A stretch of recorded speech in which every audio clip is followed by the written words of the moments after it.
This is part one of a recap that I have for book one on a lot of questions that I didn't include in the series, mostly session 1, 2, 3, and 4. So we're going to cover those questions. Let's begin.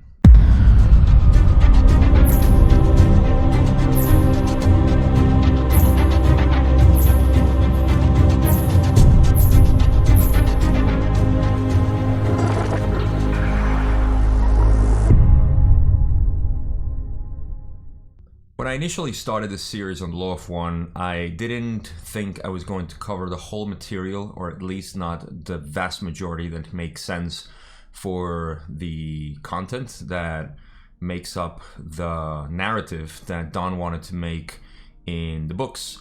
So I was just picking a couple of questions that kind of highlighted what the sessions were, but after session 5, I started covering mostly everything and just excluding those things that I still consider are not that important. I've mentioned this in previous videos, things like personal stuff or things that just didn't match the sessions, and I always make note of that when I skip questions. But these, as I review my old videos when I started making the first sessions, I realized that there is pretty cool content that is there that I excluded just because to me it didn't make sense.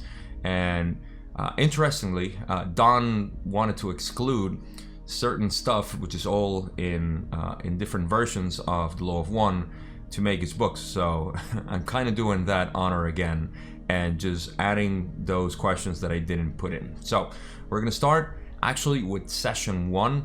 And the introduction of Ra as they started communicating with the group of L&L research. And well, without further ado, we're going to get, as usual, into our format. And we're going to start reading. Again, this is Ra communicating for the first time. And they say, "I am Ra. I have not spoken through this instrument before. We had to wait until she was precisely tuned, as we send a narrow band vibration. We greet you in the love and in the light of our infinite creator. We have watched your group. We have been called to your group. For you have a need for the diversity of experiences in channeling which go with a more intensive, or as you might call it, advanced approach to the system of studying the patterns of the illusions of your body, your mind, and your spirit, which you call seeking the truth. We hope to offer you a somewhat different slant upon the information which is always and ever the same." We're going to see something as I move along in this video, especially starting session 2, actually, not especially. But we can see already that, of course, Ra, communicating for the first time, they had to come with a discourse explaining who they were and what they were trying to do. And this is exactly what they were doing in this first I wouldn't say question, but it was their introduction to it. We can already see a couple of things that are very, very important and significant in the communication of Ra with the L&L research group when they say, first of all, that they had to wait until the channel was precisely tuned, or the instrument, in fact. And there's a beautiful analogy when they talk about instruments. Some people might see it as they were using it as a tool or something, an instrument. But to be fair, and with all the analogies that we use in the creation, with frequencies, vibration, energy, etc., instrument refers more as a musical instrument because they were actually playing the instrument. They were playing with Carla's vocal cords, if you will. So it's an instrument that makes music, in a sense. So that's the first thing they said, that it was precisely tuned, and this has to do, obviously, with Carla's consciousness and desire to serve others. So they, as they usually introduce themselves, "We greet you in the love and the light of our infinite creator." They have watched their group, and they have seen that they needed a more intelligent approach to the seeking of truth, like they were looking for in this channeling. So because they were channeling for already a long time, probably a decade at this point, they decided to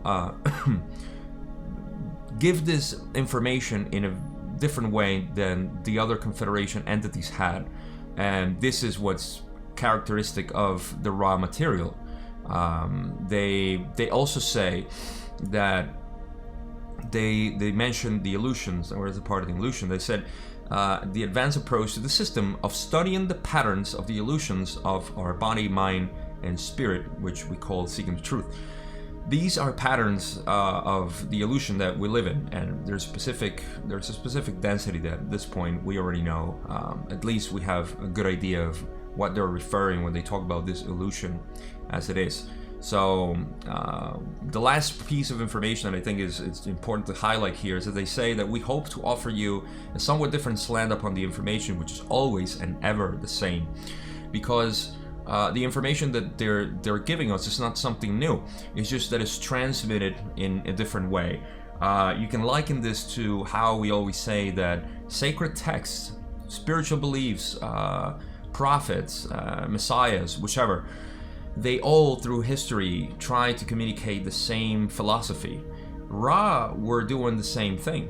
They were transmitting the same philosophy. But as you go up in time and intelligence becomes more enhanced, so to speak, we are kind of more receptive to a more comprehensive way of understanding the universe, the creation.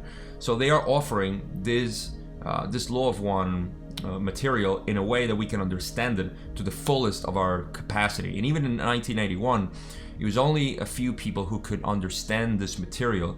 And this is probably, in my opinion, why this wasn't, and it wasn't the intent anyways, but it wasn't disseminated so wide. So this is cool to know, because they're saying, from the get-go, that they're offering information that is always and ever the same. So let's go to the next question, or actually the next part. This is actually a long answer, where they say, the Confederation of Planets in the service of the infinite creator has only one important statement. That statement, my friend, as you know, is all things, all of life, all of the creation is part of one original thought. We will exercise each channel if we're able to. The reception of our beam is somewhat more advanced feat than some of the more broad vibration channels opened by other members for more introductory and intermediate work. Gives us a little bit more information. First, talking about the Confederation of Planets, which is the group of social memory complexes that are in service of the one infinite creator, service to others. We know the Confederation of Planets, of course, at this point, or at least we have a pretty good background on them. And they're saying that all things, this is just a statement of what the creation is. All things, everything is one, one is all. And this is, again, part of the original thought. This is not very helpful for us here, aside from the philosophical understanding that everything is one, and it can help us create a better community with the Earth, in our case, or planet, or society in general.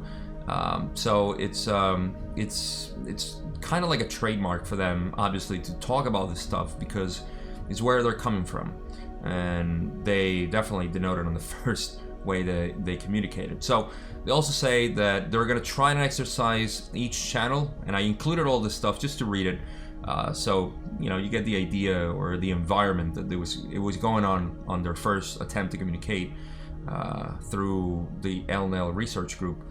And they also say that their beam is somewhat more advanced than other members, and I believe it has to do with the type of communication that they wanted to transmit, as well as the density or the place in consciousness where they were, where trying to communicate is even harder, really difficult for us who are at a very dense density of consciousness or reality, so to speak. So that's why they mentioned that their communication, and you can see that how precarious sometimes the communication was, because of several factors that affect this. I think they couldn't have even cameras where they would record or something, because even that would cause an interference. This is something that they said in further sessions down the line, but they said, I think when they wanted to take pictures, they said, don't take pictures, don't record anything, because that would, aside from the recording of the audio, and I think that was permissible, but yeah, it's a very delicate type of transmission. And you can see also that Carla was in deep trance for this communication, and that also talks a lot about the delicacy of this. So let's go on. They continue and say, let us for a moment consider thoughts. What is it, my friends, to take thought? Took you then thought today? What thoughts did you think today? What thoughts were part of the original thought today? In how many of your thoughts did the creation abide? Was love contained, and was service freely given? Again, in their first communication, their first, I would say, discourse, when they're trying to give this information, they're dropping heavy philosophical ideas or concepts here when they're talking about thought.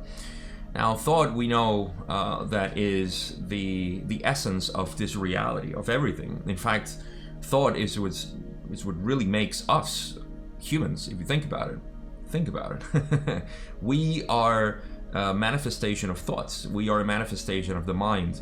So when they make us ponder on thought, then it's not only on our reality and our manifestation here, but the source of thought, the source of the intelligence that makes us have thoughts. And there is obviously a fractal portion of us within this creation from the creator, which is a thought. And they'll talk about more, in the next slide, I believe. And it's the one point that I wanted to emphasize is how they talk already about the philosophical idea of thought being us, and what part of those thoughts that we're having are aligned with the original thought, which is the creator's thought. So they're already giving us, this framework, so to speak, to make reference for what really the creation is, and that's what they were seeking. That's what this group was seeking, understanding even more this reality. So they're going to go even deeper into this and say, you are not part of a material universe. You are part of a thought. You are dancing in a ballroom in which there is no material. You are dancing thoughts. You move your body, your mind, and your spirit in somewhat eccentric patterns. For you have not completely grasped the concept that you are part of the original thought. We would at this time transfer to an instrument known as Dawn. I am Ra. Funny that, who would have known? Dawn was actually contacted by Ra, or at least attempt to be transferred and talked through Dawn. So in any case, they're going, again, very heavy philosophical views of the creation here when they talk about that. First of all, we're not part of a material universe. This is something that we know, obviously, over time with quantum physics in general now in our science, that we are not matter. Matter does not physically exist. It's just energy. And that we are part of a thought. Of course, the thought is what we call the inner self. Truly what the mind is made of. The mind is not made of energy. The mind is not made of, yes, it's manifested in energy, and energy is actually manifested in a physical form, or what we call physical here. But thought is actually something that comes from the void, from what we call the void in Buddhism, is the source. It's the creation, or the creator itself, not the creation, but the creator itself. So we, as a manifested being with the ego interface that I call, we are dancing thoughts. Those thoughts are this is what's being created by the thoughts that are being manifested here. And that we move our body, mind, and spirit in somewhat eccentric patterns. Now, this is pretty cool, because they are saying that we have not completely grasped the concept that we are part of the original thought. Now, remember, there is an evolution in which the universe goes through consciousness awareness, and it goes into the creation to know the self. This is the purpose of us being here, to know ourselves. And that's why they say that we move our body, mind, and spirit in eccentric patterns. For we have not completely grasped that we are part of the original thought. This is our mission, in essence. We are here to realize that we are the creator. And as long as we are not in knowledge of that, we are not in acceptance of who we truly are at core, we're all the creator, then we are moving ourselves in these bizarre patterns for them, which is really just a dance. Again, there's nothing wrong, there's nothing right, it's just us knowing the self. It's almost as a child gets to know the world around it. You know, it's playful, it's not rigid thinking, it's not logical, reasonable, it's playful. And that's how the child knows the environment and gets to know it over time. So same thing here, we're doing the same type of dance, if just to follow the side that we are in a ballroom of dancing thoughts. So pretty cool. Now they're going to go into different parts of different channels. So they say, I am Ra, I am again with this instrument. We are close to initiating a contact but are having difficulty penetrating a certain mental tension and distraction that is somewhat characteristic of this channel. We will therefore describe the type of vibration which is being sent. The instrument will find us entering the energy field at a slight angle towards the back of the top of the head in a narrow but strong area of intensity. We are not able to offer any conditioning due to our own transmitting limitations. Therefore, if the instrument can feel this particular effect, he may then speak our thoughts as they come to him.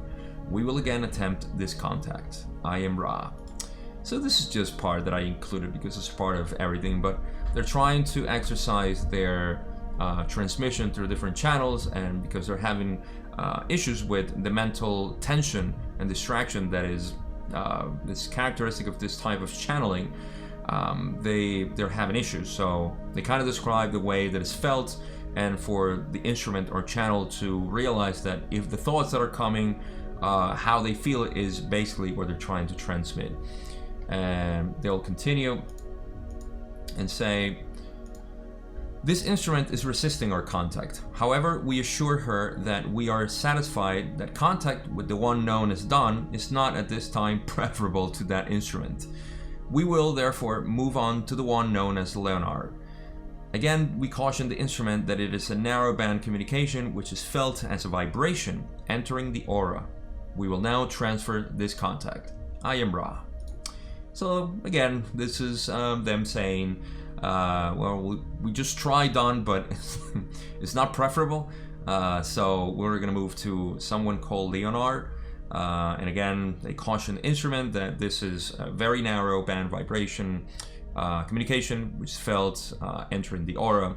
So again, they're just trying to exercise. And this is what's happening. I don't have a full picture of what was happening, how many people were there, but I know there was a large group.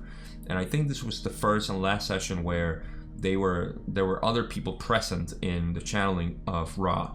So they were trying different instruments, and I think now they finalized this by saying, I am Ra.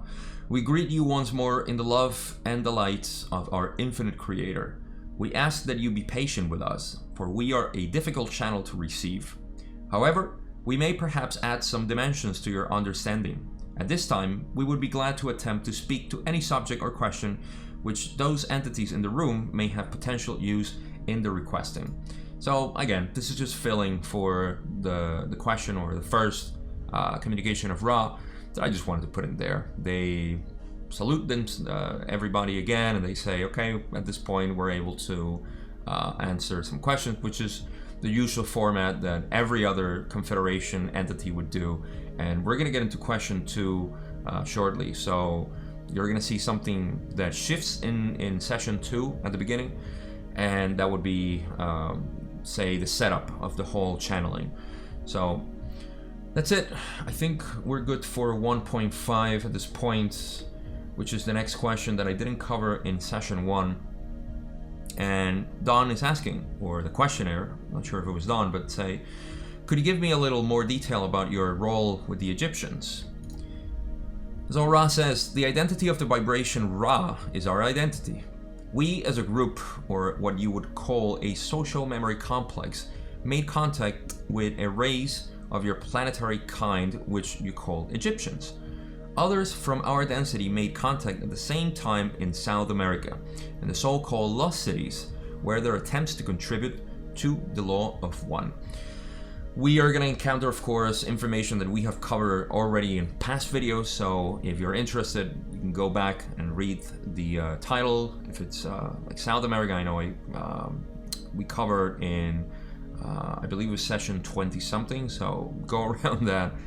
It's right there in the title, Great Civilization of South America, and the Lost Cities. So we cover that too. Very, very important, very cool. Now, one of the things that I wanted to add here is that the vibration Ra is our identity. Now they know they don't have an identity. Like, they don't call themselves Ra. It's just that they are attached to us by the name Ra because that's what we gave them the name. And it's interesting to know, even more profound, is that because they were called Ra, it's almost like a baby. A baby calls you, dad or mom. You're gonna be dad and mom, until it's they're told otherwise. But in that aspect, we're still calling them Ra. Like, they're not, Ra. They're social memory complex, close to unity. But because we called them that in Egypt, then they go by the name Ra. So I thought it was funny to mention. We as a group, or what you would call a social memory complex, made contact. See, they're already saying, like, yeah, we're known by Ra, but we're really a social memory complex. We don't have an identity. We actually don't want an identity to go to 7th density. So, all right, so that's that part. We're gonna cover some material that was expanded a lot more in other videos. So they say, we spoke to one who heard and understood and was in a position to decree the law of one. However, the priests and peoples of that era quickly distorted our message, robbing it of the, shall we say, compassion with which unity is informed, but it's by its very nature. Since it contains all, it cannot abhor any. We talk about this. This is how they attempt first to help the civilization of the Egyptians, and the Egyptians, of course, created the elite, and they said, oh, great, amazing technology, we can use it to subdue other people and become the elite. So here's where the cascade actually started. This is where Ra was bound to us in a way, because they caused this distortion. And they're just saying this. Like I said, it's going to be expanded in other sessions, which you can check in all the series that we have so far. Especially Egypt, we've covered a lot. I don't think we're going to cover that much more in the series. But they go on to say, when we were no longer able to have appropriate channels through which to enunciate the law of one, we remove ourselves from the now hypocritical position which we had allowed ourselves to be placed in. And other myths, shall we say, other understandings having more to do with polarity and the things of your vibrational complex, again took over in that particular society complex. Does this form a sufficient amount of information, or could we speak further? So, yeah, we know this already at this point, if you have watched the rest of the series, that they kind of withdraw themselves from here, because they saw that what they attempt to do was not actually what happened, and the Egyptians kind of messed it up in a way, or distorted it even more. They say, of course, that they had been ourselves, so they were placed in a pedestal because of who they were. They were saying, oh my God, they're gods. And, it's almost like Ra were saying, no, we're not gods. We are just, beings like you. We're trying to teach you something. And you can see this is, and I've said this before, but this is our, still kind of our mentality in our current era, that when we're seeking information, we tend to perceive the teacher as a master, as somebody who is above us, to idolize it, to put it on a pedestal. That is not so. They are teaching you something.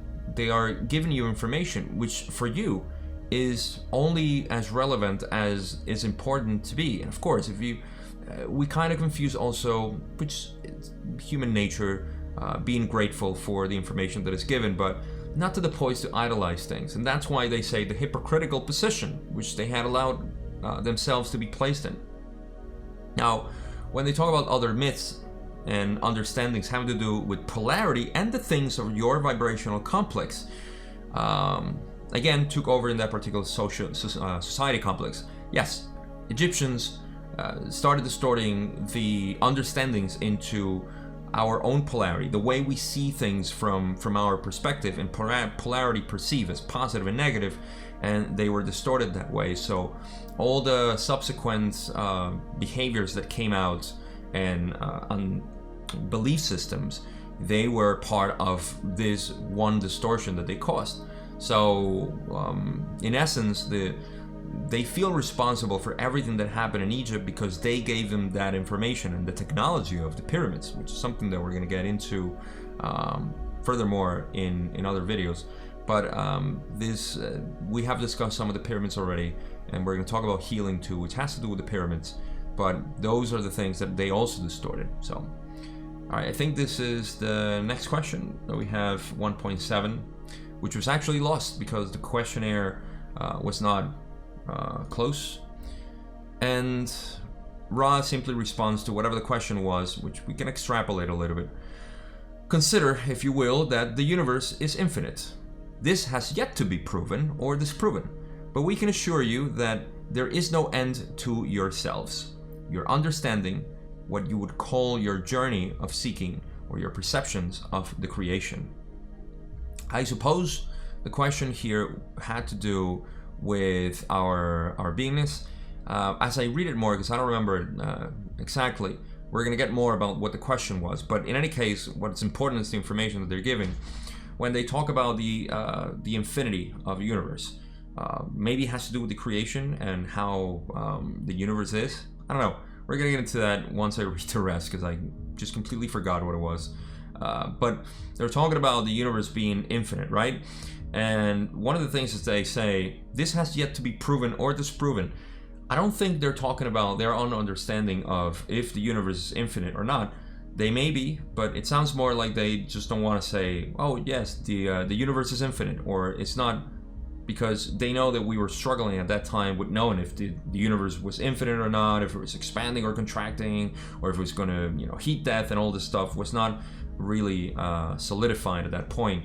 So our own understanding of cosmology in general was kind of limited, and it still is. We still debate that, believe it or not. Well, it's believable. I come from that background. That would be hypocritical of me to say so. But yes, we are still struggling with that as a society in general. We don't know. So I think that's what they were saying. But we can assure you that there is no end to yourselves. That they can say. I think they're slightly saying, like, we cannot say if it's infinite, but yeah, you are infinite. Of course, when we see that the creator itself is infinite and we are the creator, then of course there is no end to ourselves. Maybe what the creation can end up being is something that we don't know yet, but in any case, there is no end to us, and that's what they said there. All right, next part, where they say, that which is infinite cannot be many, for manyness is a finite concept. To have infinity, you must identify or define that infinity as unity. Otherwise, the term does not have any referent or meaning. In an infinite creator, there is only unity. You have seen simple examples of unity. You have seen the prism, which shows all colors stemming from the sunlight. This is a simplistic example of unity. Beautiful. So again, I can't really make up the question. Not that it's important, because we're just discussing what Ra said, but it is curious. So in any case, again, what they're saying is that that which is infinite cannot be many, obviously. For many, it's a finite concept. We have a infinite creator, but we have finite concepts here, obviously. For us to differentiate ourselves and to have an experience cannot happen in unity, because in unity, everything has happened, will happen, and all possibilities are there. In the infinity is where everything is contained. So from unity, we have to come into the illusion that we are separated. And here we can start extracting from them the reality or philosophical reality that this is an illusion, this is a dream, this is I don't like the word simulation. Some people are starting to use it. I think that's more in mind with technology and artificial intelligence and programming and all that stuff, which I don't think is relevant to this. I think there's a lot of limitations there in simulation. So that's just my idea on the whole world being a simulation, not really a simulation in terms of bits and electronics. But in any case, so they're saying that the infinite creator, there's only unity. Like they said, you have seen simple examples of unity. Simple examples of unity is what they say. You have seen the prism, which shows all colors stemming from the sunlight. If the sunlight is everything, right? It's pure energy. How is it possible that we have 7 colors coming out from it? Refraction. Well, think about it. We are the creator. However, we are a prism of chakras, of energy centers. So we are an illusion of the one creator. We are a manifestation, a refraction of the creator in that way. So we can see that we are coming from unity, although we are expressed in different colors, if you will, which is consciousness again. And that's our etheric body, and we can get into that in the next video when we talk about healing, which is important to know. But yeah, this is what they're talking about. They're talking about the illusion itself, and how they're trying to put infinity into context here in terms of the illusion of what this is. And I hope that makes sense. So now they go into enunciating what the law of one actually is. Not precisely, but they're saying, in truth, there is no right or wrong. There is no polarity, for all will be, as you would say, reconciled at some point in your dance through the mind-body-spirit complex, which you amuse yourself by distorting in various ways at this time. This distortion is not in any case necessary. It is chosen by each of you as an alternative to understanding the complete unity of thought which binds all things. Wow, this is so profound. Okay, in truth, there is no right or wrong. We just create that in our minds here as humans. There is no polarity, right? Because in truth, there is no polarity. Polarity is the rule of the game. Without polarity, we cannot experience anything. So they're saying that in truth, there is no polarity either. Because everything will be reconciled at some point in our dance. I love how they say dance. Through the mind-body-spirit complex, which we amuse ourselves to distort in various ways. So, picture, if you will, our dance is from unity to unity, going through the refraction, say, of the creation. And in that refraction, we have the 7 densities of consciousness. So we're going to dance through these. We're only in third right now. We came from first, second, we're in third. Actually, we're in all, but that's a little deeper. Not to get into that right now.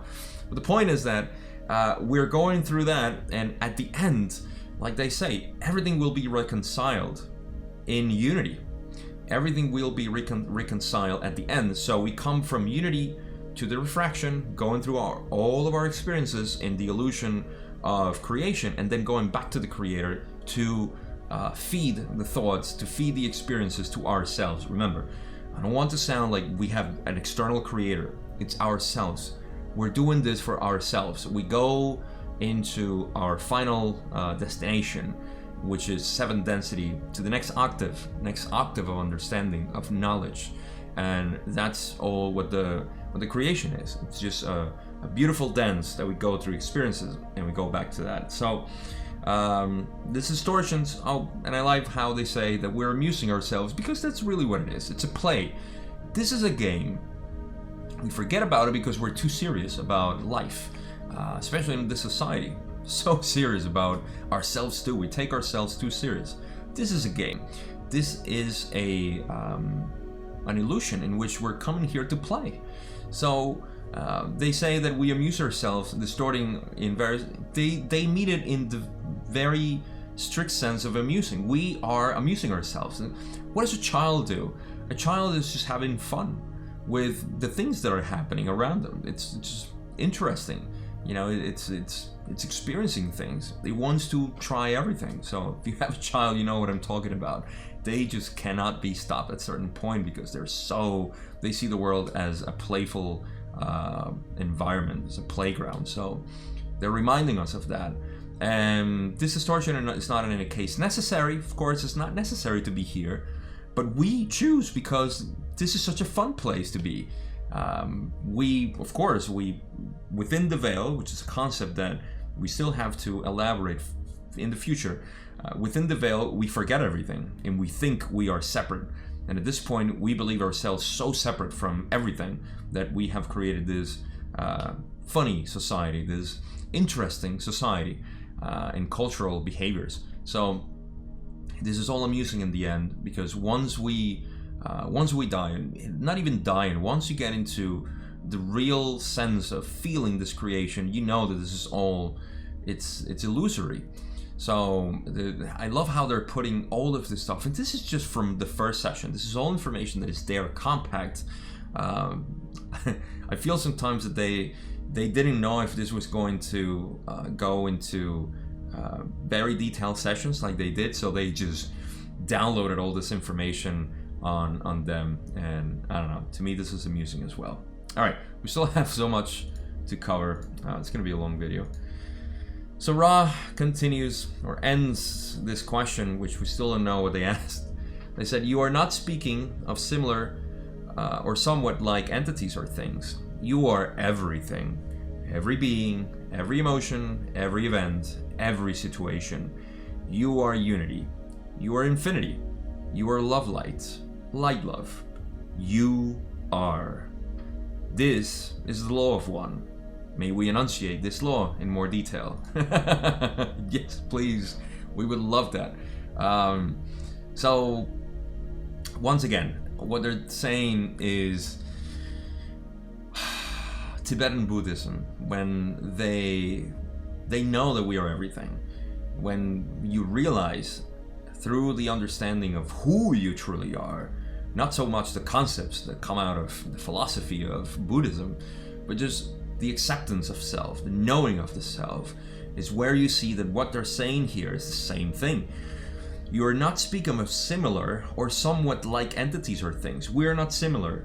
We are not alike in anything. We are the same. We are the same self. Of course, in our illusion projection here, we see things as different, and that is the playful part. That is the game, to see things separate.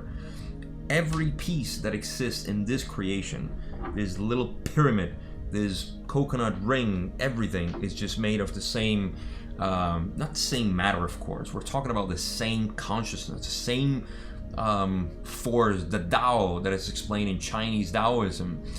That is the same force, the same air, the same energy. There is no word for it, but it's just that ether that is creating everything. That's what we are. That's what we truly are. There is no identity there. There's just oneness within everything. And we are love light, light love. That's another part. We are unity. We're infinity. We're all this. We are. This is another phrase or word. You are. I am. This is what Yahweh said, which is a long story, and we've talked about Yahweh already several times, but I can expand this more if needed, but I'm not gonna go derail myself here. We still have a couple more questions that I want to cover. So yeah, this is basically what they're saying, and I'm gonna cut it at that. Otherwise I'll just keep talking. But yes, this is the law of one. Can we see it in more detail? Of course we will see it in more details. So the next question says, another question, is it possible to create any acceleration of understanding in other entities, or are all efforts by the individual and himself accelerating his understanding? In other words, if an individual tries to act as a catalyst in general to increase the awareness of planetary consciousness, is he doing nothing but acting upon himself, or is it possible something? Or is it possible to something? Not sure. So this question, this is our notion of service to others. And before we get into the answer, I I want to read that last part again, because they say, in other words, if an individual tries to act as a catalyst in general to increase the awareness of planetary consciousness, is he doing nothing but acting upon himself, or is it possible that he's also acting on others? Like the influence that when we try to act as a catalyst for other people, are we acting upon ourselves, or are we also helping the other? And now the answer is going to be cool, because Ra says, and we'll go to that straight before me going further into the question. So Ra says, we shall answer your question in two parts, both of which are important equally. Firstly, you must understand that this distinction between yourself and others is not visible to us.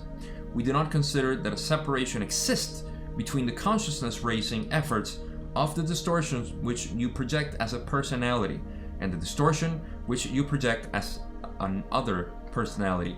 See, coming from what we were talking about before, which were all the same, the Tao, which is really that great Chinese concept of what it is that makes the creation, and that we are all the Tao.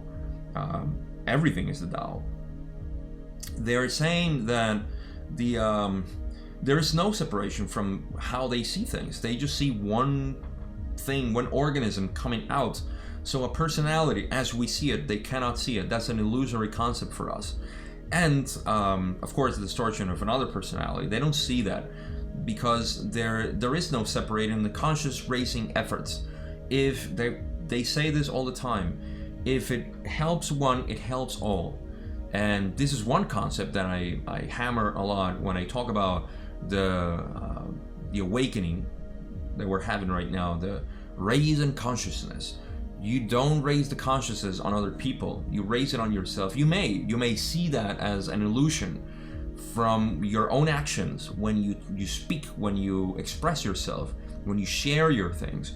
You may see that as a reflection, but it's not so.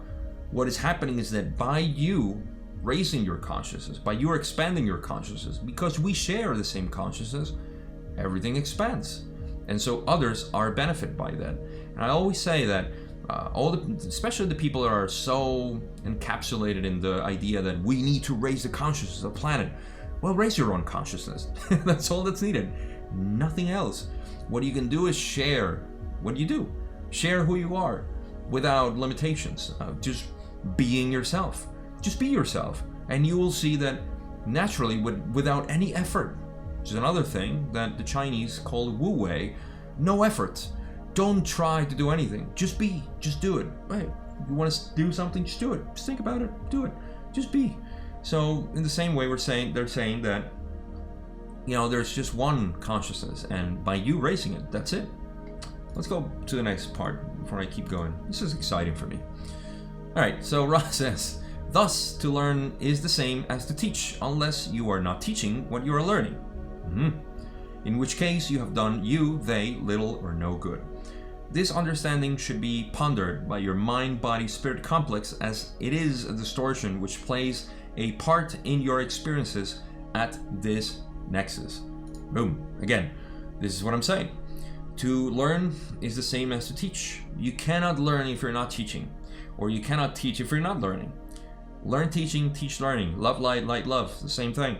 So even what they say, in which case you have done, if you're not teaching what you're learning, then in which case you have done they, because us, same, we're all the same, little or no good. This understanding should be pondering by your mind, body, spirit complex, as it is a distortion which plays a part in your experiences at this nexus. Yes, we have the distortion of thinking ourselves separate, and that we're teaching something or we're learning something, but in essence, we're not, unless it's happening both ways. So, hope that makes sense. I think within the context that we're talking about, it should. So Ra goes on to say, to turn to the second part of our response, may we state our understanding, limited though as it is. Group individuated consciousness is that state of sharing understanding with the other distortions of mind, body, spirit complexes, which are within the evident reach of the mind, body, spirit complex individual or group. Thus, we are speaking to you and accepting both our distortions and your own in order to enunciate the laws of creation, more especially the law of one. So pretty quick here. To turn to the second part of, okay, yes, group individual consciousness is that state of sharing understanding with the other distortions of mind, body, spirit complexes. So us sharing, simply sharing who we are, is how this happens. This is how we raise our consciousness. I'm going to make a very crude analogy for this, but hopefully it makes sense. If we were not to be engulfed in this many taboos of society and our limitations and fears and so on that permeates our consciousness, we would be acting as we would like. No restrictions, no limitations, which is something that those in society right now, in control of society, fear. They don't want, think about it, those who control society do not want free expression. If we were to have free expression, I'm not talking about rebellious attitudes and anarchy and so on. I'm talking about the free expression of the soul. If we were to express ourselves naturally, we would be sharing that with everybody. By us expressing that, we are teaching and people are learning from us, which at the same time, we are learning from their reactions by us expressing ourselves. This is the natural way of humans, or consciousness in general, as they say, sharing understanding with the other distortions of mind, body, spirit complexes.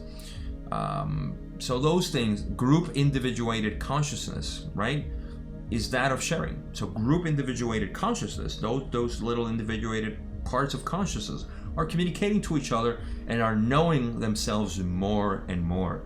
We are part of the consciousness of the planet, and the planet is knowing itself more and more by our own sharing, or lack of sharing in that way. We have a sick planet because of that, but that's way beyond the scope of this. So let's go to the rest of this. We're going to turn this almost into an hour. Interesting. So Ross says, we are not available to many of your peoples, for this is not an easily understood way of communication or type of philosophy. However, our very being is hopefully a poignant example of both the necessity and the near hopelessness of attempting to teach. Each of those in this group is striving to use, digest, and diversify the information which we are sending this instrument into the channels of the mind-body-spirit complex without distortion. The few whom you will illuminate by sharing your light are far more than enough reason for the greatest possible effort. To serve one is to serve all. Once again, we're talking about the same idea. To serve one is to serve all. To try, in fact, to serve one is more than enough. To illuminate one is more than enough to illuminate the rest of the planet, the rest of humanity. So, a couple of things to take out from here. They're saying that they're not available to many of our peoples, at least at that time, for this is not an easily understood way of communication or type of philosophy, especially in the way that in the 80s, oh God, the 80s, it was such a picturesque type of decade in many ways. So because of that, it's not an easily understood and it's not easily available for everybody. So however, our being is helpful. So they're trying here to say that their own expression here or there, trying to teach something, is a really good example of the necessity to teach and the near hopelessness of attempting it. So it shows that it's almost not impossible, but it's really hard to convey this message, and it's a good example of that. Everybody is attempting to digest and diversify the information which they're sending. Everybody's going to interpret it in a different way, and that is the real, I guess, hopelessness of them trying to transmit a concept that is going to be interpreted in many ways, because that's just the nature of our refractory creation or beingness in this density. So to me, that's what it means. It makes total sense, but it is an attempt. I mean, it needs to be taught. That's just how it works. You can see this actually in a very down-to-earth example. When you learn a concept, especially when you're learning this kind of stuff, or awakening in so many aspects of our reality in this society, that you try to convey the message to somebody else, and it's really, really hard to teach it. It's really, really hard to make them understand. They seem to have a limitation, or not a limitation, say, like a cap, but just a limitation at the time of their understanding. It's like you need to expand that consciousness little by little. So sometimes those concepts cannot be fully integrated. So it has to be, fed bit by bit. And of course, raw is not an easy way, because they're just downloading a lot of information, as you can see. I'm getting to one of the longest videos that I've ever done in the Law of One series, and it's very rewarding. So very grateful to be doing this. So it's another example of that. All right, next part is Ra saying, therefore, we offer the question back to you to state that indeed it is the only activity worth doing, to learn, teach, or teach, learn. There is nothing else which is of aid in demonstrating the original thought, except your very being, and the distortions that come from the unexplained, inarticulate, or mystery-clad being are many. Thus, the attempt to discern and weave your way through as many group mind, body, spirit distortions as possible among your peoples in the course of your teaching is a very good effort to make. We can speak no more valiantly of your desire to serve. So we have a little bit more in this video, or in this session 1. This is actually like a remake of session 1 at this point. But yeah, again, they're emphasizing the need for us to teach and learn. Now, we do have the distortions that when we know something, we must teach it in the way that we know it, in the way we understand it. At least, I'm pointing fingers at anybody, but that's the tendency that we have in humanity. To my understanding, and to my belief, and my philosophy, you never teach something explicitly. You always teach something in the ways that you express it, in the way that you believe that reality is. And you teach it in the attempt to also learn, as a reflection of what other people may say. A very personal example has been this interpretation of the raw material that I'm doing. I have learned more than I could possibly just read the raw material 100 times, and I could not learn more or the same equal by not doing this. Doing this for me, showing it to people, to the few people that have caught their attention, that I have caught their attention with this, I have learned so much that I could not have learned from the material itself. And this is because of the nature of synergy that we have with other people that resonate with what we do. And this is the nature of teaching. Teaching is just showing what you believe, it's true. And you learn from that. So they are reinforcing that to be the guiding factor there for us to teach and learn. And it's really, really important for us to do this. And we know this now. All right, so I believe this is the last part of this. And we will go, actually, no, this is a preview that I'm going to just leave there. If you want to read it, you can pause it when I went further into the slideshow. And that's going to be in the next video. I actually wanted to cover this, but it's already almost an hour, and that's a limit already. But this is how they present themselves in session 2, which again, I'm going to cover more precisely and with more information, or my thoughts in general, in the next video, where I have more information from session 2, 3, and 4, especially healing. Healing is going to be the primal part of the next video. But yeah, that's it. This part is how they present themselves in session 2, and how they actually set up the whole channeling formats, how they presented it in very different than how they did it in the past. So again, this is the session 1. I wanted to cover all this stuff here, but there's a lot to cover in session 1 apparently, and I didn't think I was going to get this long, but information's there.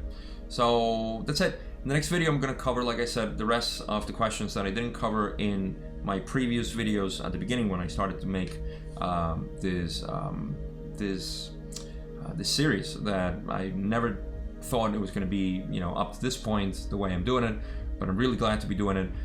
I want to leave just one conclusion, if we can take something out of this, even though I didn't plan on making a conclusion for this video. I just wanted to read the questions and just kind of philosophize on the information that was given in session 1, is that we can see that the couple of things that I got from rereading all this stuff is that, first of all, our understanding of the self is very, very important.